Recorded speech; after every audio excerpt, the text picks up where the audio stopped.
Hello everyone, welcome back to my channel journey of engineer.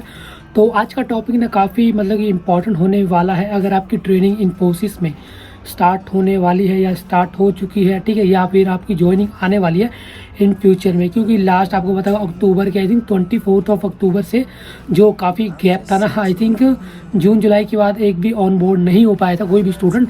तो अक्टूबर के last week में इन्होंने स्टार्ट किया। अब आई थिंक काफ़ी 3-4 महीने कंटिन्यू ही ऑन बोर्डिंग होने वाली है, ठीक है। तो अब हम जो डिफ्रेंशिएट करने वाले हैं ना, जो स्ट्रीम ट्रेनिंग होती है और जेनरिक ट्रेनिंग, क्योंकि मैं खुद यहाँ से निकल के आ चुका हूँ, बट मैं CS से था तो मेरी क्या बोलते हैं जेनरिक ट्रेनिंग नहीं हुई। तो पहले हम बात करेंगे ना दोनों होती क्या है, ठीक है, और उसके बाद हम बात करेंगे किन किन लोगों को ये अलॉट हो सकती है कि कौन से लोग इस मतलब कि जेनरिक ट्रेनिंग से निकलेंगे, कौन से लोग स्ट्रीम ट्रेनिंग से निकलेंगे, कौन लोग दोनों जगह से निकलेंगे, ठीक है, मतलब दोनों ही उनको करनी पड़ेगी, ठीक है। तो सबसे पहले हम बात कर लेते हैं, जैसे आपकी ज्वाइनिंग होगी ना, तो स्टार्टिंग में आपकी जैसे कि आप मान लो, पहले हम बात करते हैं जेनरिक ट्रेनिंग क्या होती है, बाकी मैं बताऊंगा कौन कौन एलिजिबल होता है, कौन कौन जाता है, ठीक है। जेनरिक ट्रेनिंग में ये होता है ना, जैसे कि वो नॉर्मल सा कुछ मान लो कि पाइथन हो गया, जावा हो गया, DBMS हो गया, इसका ना बेसिक्स चलता है। ऐसा नहीं कि बहुत सारी चीज़ें नहीं कराते, जस्ट जैसे कि अगर आप नॉन CS से हो ना, मोस्टली तो वो लोग होते हैं ना इसमें जो नॉन CS से होते हैं, ठीक है, जिनको मतलब कि नॉलेज नहीं होती इस चीज़ की। तो जेनरिक इसी के ऊपर होता है, कोई एक लैंग्वेज पकड़ लेंगे और एक डेटाबेस, उसके ऊपर आई थिंक 2-3 वीक मतलब कि करवाएंगे। मैं आपको ना डिस्क्रिप्शन बॉक्स में लिंक भी दे दूँगा, अकॉर्डिंग टू सिलेबस आपको एक आइडिया मिल जाएगा। अगर आप नॉन CS से हो, अगर आप CS से हो तो आपको वो सारी चीज़ें पता ही होंगी, ठीक है। तो उसमें आई थिंक एक जैसे मान लो कोई लैंग्वेज ले लिया, मान लो पाइथन हो गया, पाइथन के लिए वो लोग 2 वीक ले लेंगे, ठीक है। अगर मान लो ये आज संडे है तो मंडे स्टार्ट हो रहा है तो 5 डेज़ पूरे, और अगले वीक भी 4-5 दिन, वो ऐसे 2 वीक ये काउंट होती है, ऐसे नहीं कि टोटल 14 डेज ऐसे काउंट नहीं होते, ठीक है, ठीक है। तो ऐसा हो गया, और उसके लिए सेम गोज़ फॉर DBMS। तो उन्होंने मान लो कि 10 दिन में वो करवा लिया, 9 दिनों में वो, उसके बाद क्या होगा, उनके बाद आपका टेस्ट होता है, ठीक है, उस पर्टिकुलर के लिए। तो टेस्ट कैसे होता है, आपके 2 तरह के FA होते हैं, ठीक है। एक होता है क्या बोलते हैं MCQ, जिसे मल्टीपल चॉइस क्वेश्चन कहते हैं, ठीक है, और एक होता है हैंड्स ऑन मतलब ये क्वेश्चन बेस्ड होता है, जैसे कि कुछ प्रॉब्लम सॉल्विंग होता है। अगर आपको कॉम्पिटिटिव प्रोग्रामिंग के बारे में पता होगा ना तो आपको समझ आ जाएगा। कुछ वैसे बहुत ही मतलब बहुत हार्ड नहीं होते हैं, ऐसे नॉर्मली होते हैं, आप ना क्लियर कर लोगे। तो MCQ वाला जो होता है वो भी ऐसा नहीं है कि बिल्कुल 1 के 4 ऑप्शन दिए होंगे, ऐसा नहीं होता। उसमें ना जैसे कि वो पता है आपको बॉक्स वाले, जैसे कि 1 के 4 ऑप्शन दिए होते हैं, उसमें लिखा होता है चूज़ एनी 3, चूज़ एनी 4, ठीक है। जब तक वो सारे सही नहीं होंगे ना तब तक आपको मार्क्स नहीं मिलते। तो MCQ में सभी लोग ये वाली गलती कर देते हैं, सोचते हैं ना कि एक क्वेश्चन उसके 4 ऑप्शन होंगे, ऐसा नहीं होता।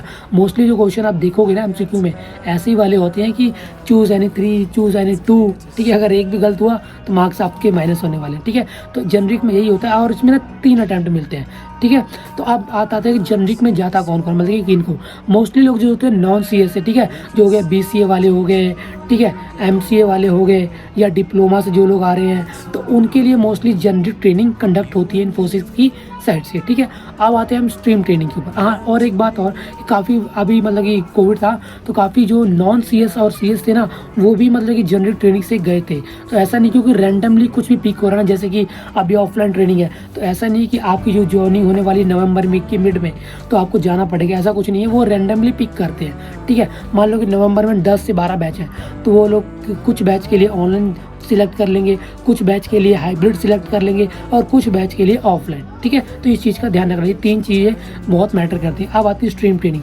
स्ट्रीम ट्रेनिंग में क्या होता है, स्ट्रीम ट्रेनिंग में ऐसा जैसे जेनरिक आपकी खत्म हुई तो ये ना उनका पूरा स्केड्यूल होता है। ऐसा नहीं कि आपकी FA वगैरह क्लियर हुए नहीं हुए तो आपको वहाँ रोक दिया जाएगा, ऐसा नहीं है। कि उनके पास ना पूरा पैटर्न होता है, स्केड्यूल होता है, और उस स्केड्यूल के अंदर आपके ना मतलब कि सारे मतलब ट्रेनिंग और FA वगैरह खत्म करने होते हैं। तो इसका वो क्या होता है, जैसे कि जिसने क्लियर नहीं कर पाया तो उसके लिए मतलब कि जो रिलीज मेल होता है ना वो थोड़ा डिले होता है, ये होता है, और कुछ नहीं होता, ठीक है। तो स्ट्रीम ट्रेनिंग में होता है जैसे कि आपको ना कोई स्ट्रीम अलॉट होगी, ठीक है, जैसे कि मान लो जावा हो गई, जावा के बाद आपकी सैप हो गई, सैप में भी डिफरेंट होती है, जावा में भी डिफरेंट होगी। देन आपका MS होगा, जिसे माइक्रो सर्विसेज कहते हैं, उसके अंडर भी बहुत सारे आते हैं, ठीक है। तो इसके अकॉर्डिंग एक पर्टिकुलर पकड़ के उसके ऊपर आपकी पूरी ट्रेनिंग होती है। ये होती है अराउंड 30 to 45 डेज़ की होती है, ठीक है। 45 डेज़ मतलब कि एक वीक में 5 डेज़ होते हैं ना, इस हिसाब से लगा लो अराउंड 1.5 से 2 महीने की, ठीक है।